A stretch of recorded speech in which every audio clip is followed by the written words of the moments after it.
오늘 여러분과 함께 나눌 말씀의 제목은 당신의 땅끝은 어디입니까? 이런 제목으로 우리 함께 말씀을 나누도록 하겠습니다. 자, 오늘 우리가 읽은 이 말씀이 사도행전 1장의 말씀인데요.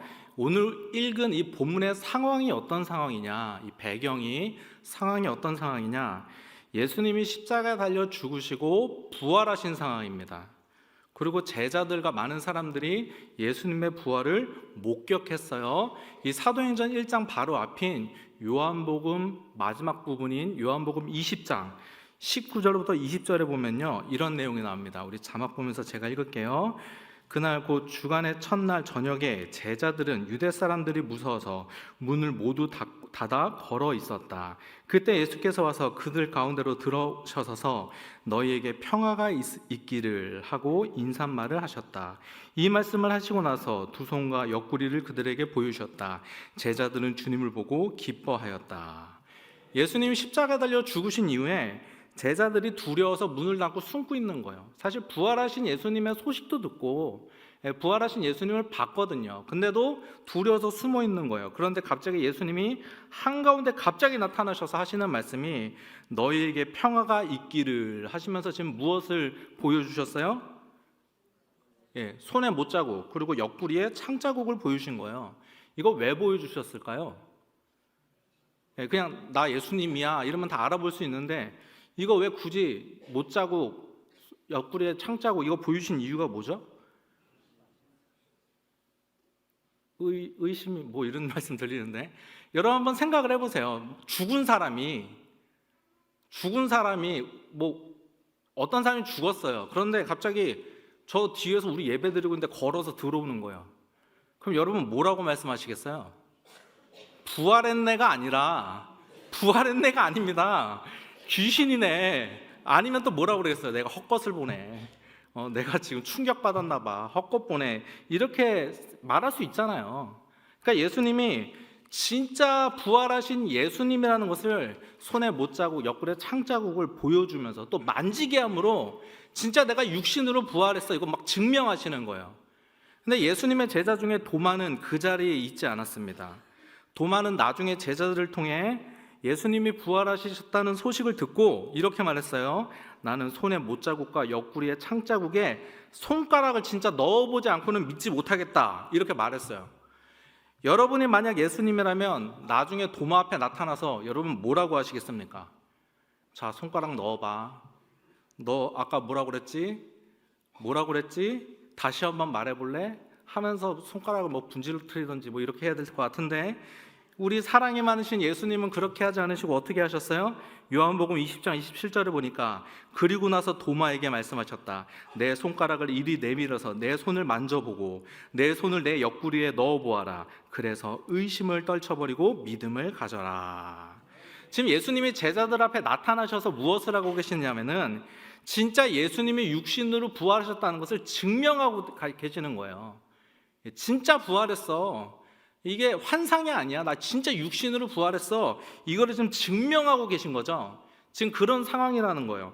그리고 오늘 우리가 읽은 본문 바로 앞인 요한복음 마지막 부분인 요한복음 21장에 보면요, 예수님을 부인했던 제자들, 특히 베드로를 용서해 주시는 장면이 나옵니다. 우리가 잘 아는 장면이죠. 요한복음 21장 17절에 보니까요, 예수께서 세 번째 물으셨다. 요한의 아들 시몬아, 내가 나를 사랑하느냐? 그때 베드로는 예수께서 내가 나를 사랑하냐고 세 번이나 물으심으로 불안해서 주님께서는 모든 것을 아십니다. 그러므로 내가 주님을 사랑하는 줄을 주님께서 아십니다 하고 대답하였다. 예수께서 그에게 말씀하셨다. 내 양떼를 먹여라. 여러분, 양떼를 먹이라는 말이 무슨 말이죠? 예수님이 너 나 사랑해? 그래, 그럼 너 양떼를 먹여. 이거 파송 아닙니까? 파송. 너 그동안 나 따라다니는 제자였지? 근데 이제 내 양떼를 먹여도 돼. 너 이제 사역할 준비가 됐구나. 너 이제 나가서 사역해. 지금 파송하는 장면이란 말이에요. 이게 파송 거의. 여러분 한번 상황을 보세요. 제자들이 부활하신 예수님을 만났습니다. 그리고 예수님의 용서를 받고 지금 파송까지 받았어요. 그러면 이제 뭐 해야 되죠? 그 다음 단계가 뭐예요? 나가서 전도해야 될 거 아니에요. 지금 말씀 정확히 해주셨어요. 나가서 전해야 될 거 아니에요. 부활하신 예수님 만났고 용서받고 파송받았는데, 그런데 오늘 본문에 보니까 예수님이 제자들에게 뭐라고 하시냐. 오늘 보면 4절 말씀, 우리 앞에 자막 보면서 다 같이 4절 말씀 읽어보도록 하겠습니다. 시작. 예수께서 사도들과 함께 잡수실 때 그들에게 이렇게 분부하셨습니다. 너희는 예루살렘을 떠나지 말고 내게서 들은 아버지의 약속을 기다려라. 지금 예수님의 부활을 목격하고 예수님께 용서도 받고 파송받은 제자들에게 예수님이 지금 무슨 말씀하시는 거예요? 예루살렘을 떠나지 말고 기다리라는 거예요. 기다리라는 거예요. 그럼 여기서 이 4절에 하나님께서 너에게 보낼 것이니까 기다려라 하신 이 보낸다고 약속하신 것이 무엇이죠? 성령님이시죠. 그러니까 너네 성령 받기 전에는 떠나지 말아라 이 말이에요. 그러면 왜 성령이 임하시기 전에 예루살렘을 떠나면 안 되는가? 그 답이 8절에 나와 있습니다. 이 8절 우리가 잘 아는 말씀인데 우리 8절 말씀도 우리 자막 보면서 우리 다 같이 한 목소리 읽겠습니다. 시작. 그러나 성령이 너희에게 내리시면 너희는 능력을 받고 예루살렘과 온 유대와 사마리아에서 그리고 마침내 땅끝까지 이르러 내 증인이 될 것이다. 너네가 성령 받기 전에는 떠나서는 안 된다. 왜 그래요? 성령을 받아야 능력을 받아서 예루살렘과 유대와 사마리아 땅끝까지 이르러 예수님의 증인이 될 수 있다라는 것이에요. 자, 말씀을 다시 한번 정리해 볼게요. 지금 지금 제자들이 부활하신 예수님을 목격했습니다. 그리고 파송도 받았어요. 그런데 이것만 가지고는 안 된다는 거예요. 부활하신 예수님을 목격하고 파송받은 것만 가지고는 부족하다라는 거죠. 복음의 증인이 되기 위해서는 한 가지가 더 필요한데 그것이 바로 무엇이에요? 성령을 받아야 한다는 것입니다. 성령 받아야 증인 된다는 거예요. 그럼 여러분 제가 질문하겠습니다. 여러분 성령 받으셨습니까? 과거에 어떤 목사님이 저에게 물어보셨습니다. 아주 오래전에 저한테 물어봤어요. 당신은 성령을 받았습니까? 라고 물어보시더라고요. 제가 그분의 질문에 저는 성령 받았습니다 라고 대답하면 그분이 저에게 성령 받았는데 왜 이렇게 차갑냐고 말할 것 같더라고요. 그래서 그냥 안 받았다고 그랬습니다. 그냥 뭐 그분한테 받았다고 해 받는 겁니까? 뭘 논쟁합니까 그분하고. 그냥 안 받았습니다. 그분이 다음 얘기할 게 뭐 뻔해 보였기 때문에 저는 안 받았습니다. 그냥 그렇게 대답을 했어요. 보통 사람들은 이렇게 생각합니다. 성령 받으라고 말하면 내가 예수님 믿지만 구원받아 하나님의 자녀지만 아직 성령은 받지 않았다. 이제 내가 성령 받아서 지금까지 내가 미지근하게 신앙생활을 했는데 이제 내가 뜨겁게 신앙생활을 해야겠다. 이렇게 생각을 합니다. 여러분 그런데 아닙니다. 여러분이 예수님을 믿잖아요. 여러분이 예수님을 믿는 것 자체가 성령의 역사입니다. 여러분이 예수님을 주로 고백하잖아요. 진짜 여러분이 예수님을 나의 구주로 영접했잖아요. 그럼 벌써 이미 여러분 안에 성령님이 오신 거예요. 우리 안에 성령님이 오시지 않았으면 우리가 예수님을 나의 구주로 고백할 수가 없다라니까요. 성령님이 오셨기 때문에 우리가 고백하는 거예요. 고린도전서 12장 3절을 보니까요. 그러므로 나는 여러분에게 알려드립니다. 하나님의 영으로 말하는 사람은 아무도 예수는 저주를 받아라 하고 말할 수 없고 또 성령을 힘입지 않고서는 아무도 예수는 주님이시다 하고 말할 수 없습니다. 우리가 예수님을 진심으로 나의 구주로 고백하고 예수님을 믿고 영접하는 것 자체가 이미 성령의 역사라는 거예요. 내가 예수님을 주로 고백하고 있다면 이미 성령이 나에게 임하신 거예요. 이거를 뭐라고 하죠? 조금 어려운 말로 성령이 우리 안에 그죠? 내주하신다고 그러죠? 우리 안에 계신다고 하잖아요. 성령이 내주하신다. 우리 안에 내주하고 계신 거예요. 성령님 우리 안에 계시기 때문에 내가 예수님을 나의 구주로 고백하고 믿을 수 있는 것입니다. 이렇게 성령의 역사로 말미암아 예수님을 믿게 되는 것을 성령 세례라고 하는 거예요. 내가 뭐 예수님을 믿는데 예수님을 믿은 이후에 성령을 또 받아서 뜨겁게 신앙생활하는 게 성령 세례가 아니라 성령님이 나에게 임하심으로 내가 예수님을 구주로 고백하고 믿어지게 되는 것, 이게 바로 성령 세례입니다. 그러니까 여러분, 우리가 예수님을 믿었을 때, 예수님을 나의 구주로 영접하고 고백했을 때 이미 우리는 성령 세례 받은 것입니다. 그런데 무슨 또 성령을 받아요? 여러분, 그렇지 않습니다. 이미 우리 안에 성령님이 계신 거예요. 다른 싸움이에요. 내 안에 계신 성령님께 순종하며 붙들려 사느냐의 싸움이지, 내가 이미 예수님을 나의 구주로 영접하여 내가 하나님의 자녀라면 이미 내 안에 계신 성령님께 붙들려 순종하여 사느냐의 싸움이지, 성령님이 내 안에 계시냐 안 계시냐의 싸움이 아니라는 것이에요. 여러분, 그래서 성령 세례는요, 평생 한 번 있는 사건입니다. 받았다 또 받았다, 나갔다 또 받았다, 이런 거 아니에요, 여러분.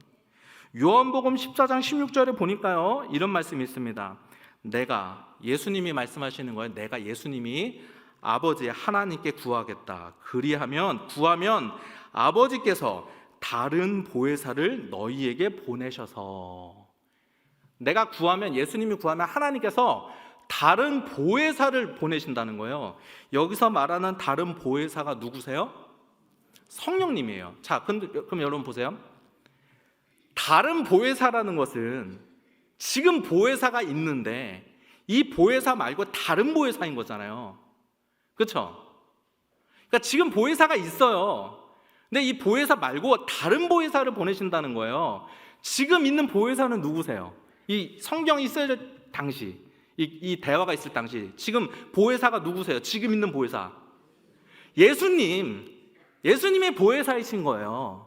근데 예수님이 지금 무슨 말씀하시는 거예요? 나 보혜사인데 나 말고 다른 보혜사를 너희에게 보낸다는 거예요. 성령님을. 그래서 얼만큼 같이 있으세요? 영원히 너희와 함께 계시게 할 것이다.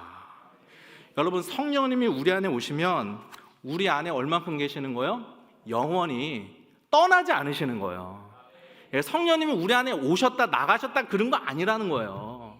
우리가 예수님을 믿게 되는 것 자체가 성령님의 역사고, 그렇게 우리 안에 임하신 성령님은 영원히 우리 안에 내주하시는 분이신 줄 믿습니다. 자, 그럼 오늘 다시 본문으로 돌아가서 오늘 본문 8절에 오직 성령이 너희에게 임하시면, 이 말씀은 이미 우리에게 성취된 말씀이에요? 아니면 앞으로 성취되어야 할 말씀이에요? 예수님을 믿는 우리에게는 이미 성령님이 임하신 거예요.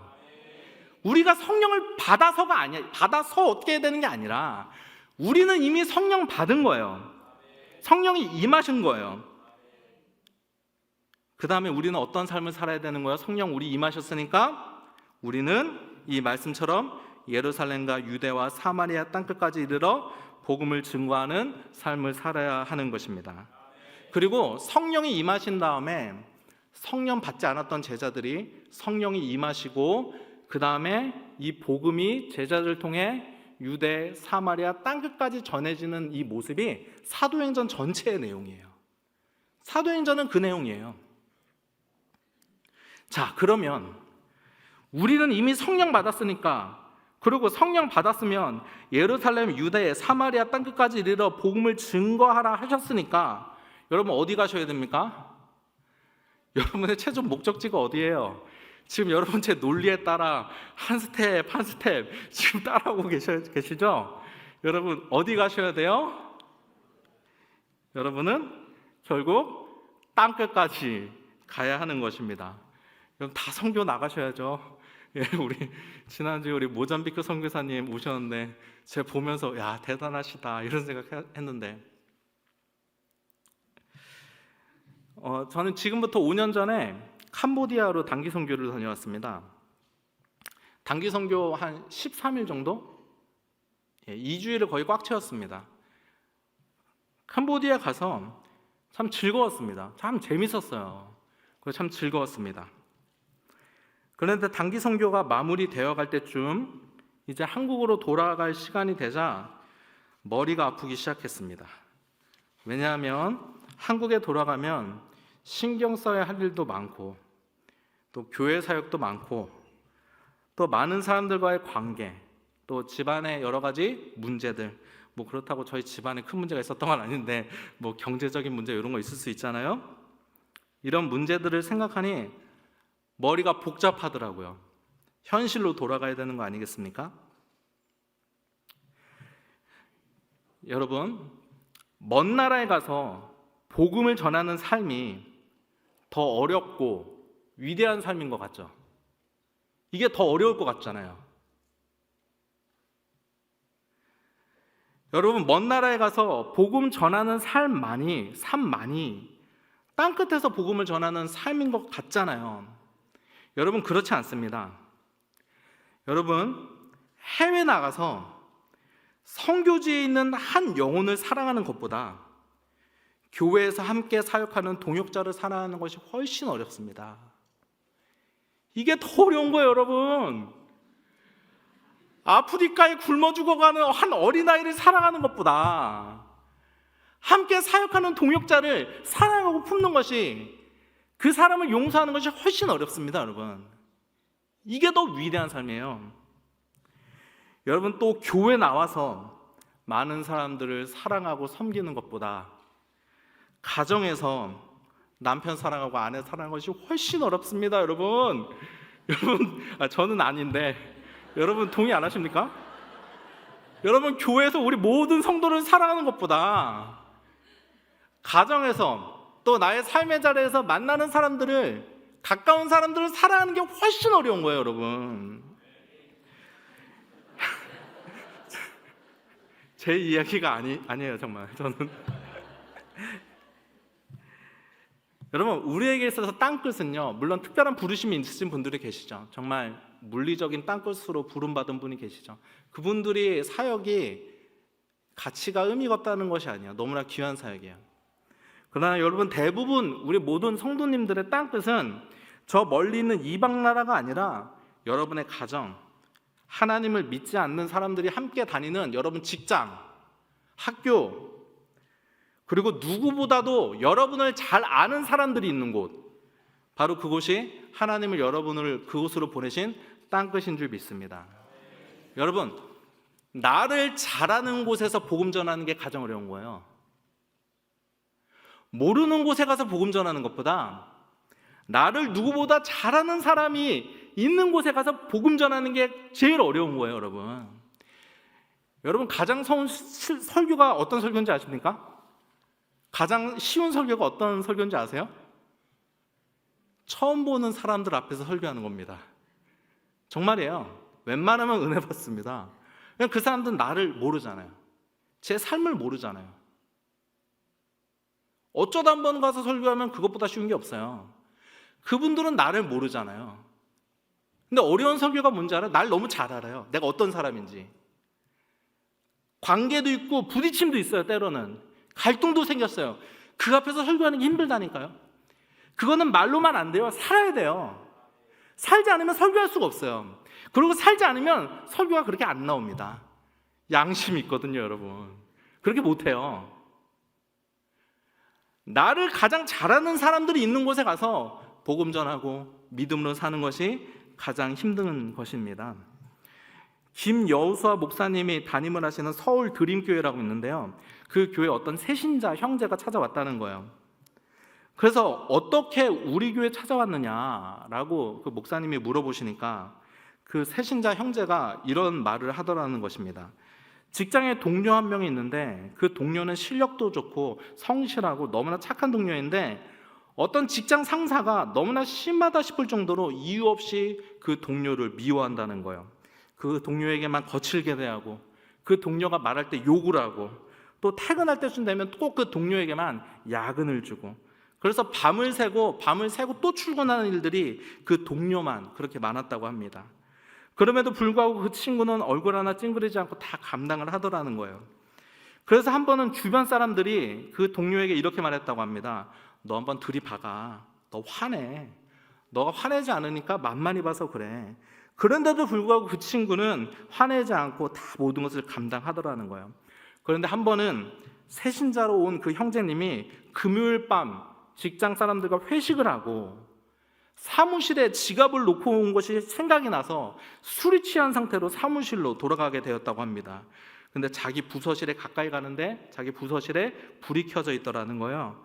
그래서 가까이 가보니까 흐느끼는 소리가 들리는데 자세히 들어보니 기도 소리였다고 합니다. 자기 그 친구가, 그 핍박당하는 친구가 기도하는 소리였다는 거예요. 그 새신자 형제님이 그 기도 소리를 듣고 충격을 받았다고 합니다. 그 착한 자기의 동료가 자신을 그렇게 괴롭히는 상사의 이름을 불러가며 기도하더라는 거예요. 그리고 모든 직원들, 동료들 한 명 한 명을 축복하며 기도하더라는 것입니다. 하나님, 그 동료를 축복해 주세요. 내가 직장 상사를 사랑할 수 있도록 도와주시고 하나님의 사랑으로 섬길 수 있도록 도와주세요 라면서 울면서 기도를 하더라는 거예요. 그렇게 한 사람 한 사람 이름을 불러가며 기도하는데 그 기도를 듣고 너무나 충격을 받아서 그 다음 주 월요일에 그 동료한테 이렇게 말했다고 합니다. 너 교회 다녀? 응, 나 교회 다녀. 어릴 적부터 교회 다녔어. 그래서 이렇게 말했다고 합니다. 나 너가 다니는 교회 나가면 안 돼? 그랬더니 물어보더래요. 왜 너 교회 안 다니잖아. 그래서 이렇게 대답했다고 합니다. 아니, 그냥 다니고 싶어졌어. 너를 보면서 너가 믿는 하나님이 궁금해졌어 라고 말을 했다는 거예요. 그러면서 목사님 앞에서 이렇게 말하더라는 거예요. 목사님, 저는 여태까지 예수 믿는 사람들에 대해 관심도 없었고 내 앞에 예수 믿는다고 말하는 사람도 없었는데 그 친구를 보며 저 사람이 믿는 하나님을 나도 믿고 싶어졌습니다. 그러면서 서울 드림교회 찾아왔다라는 거예요.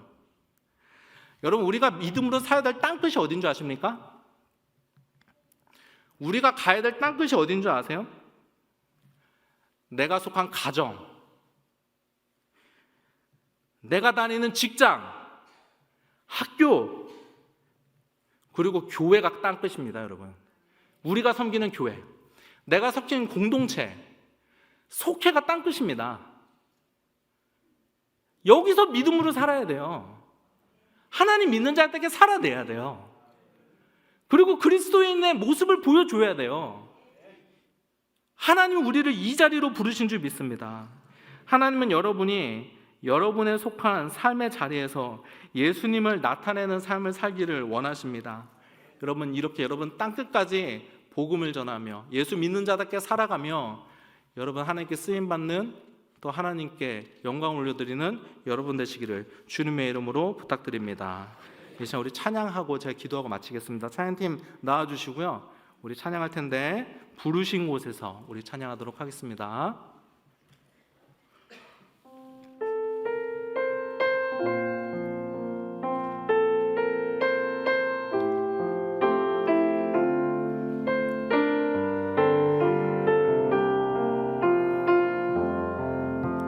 따스한 성령님, 따스한 성령님, 마음으로 오네. 내 몸을 감싸며 주어지는 것 하나 만족함을 느끼네. 사랑과 진리의 한 줄기 빛보네. 내 몸을 감싸며 주어지는 평안함, 그 사랑을 느끼네.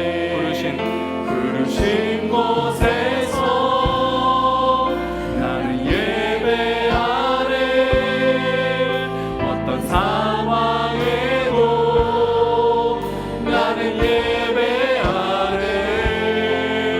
부르신 곳에서 나는 예배하네. 어떤 상황에도 나는 예배하네. 처음부터 우리 따스한 성령님 약간 우리 땡겨서 부를게요. 따스한 성령님,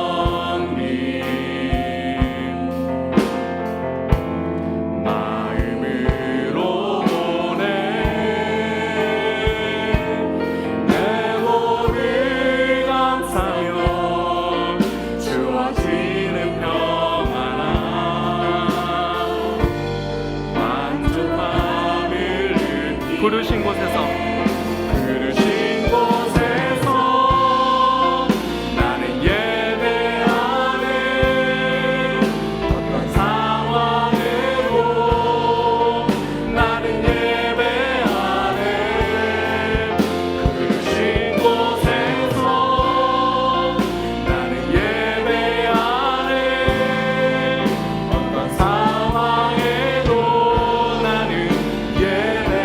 고백합시다. 부르신 곳에서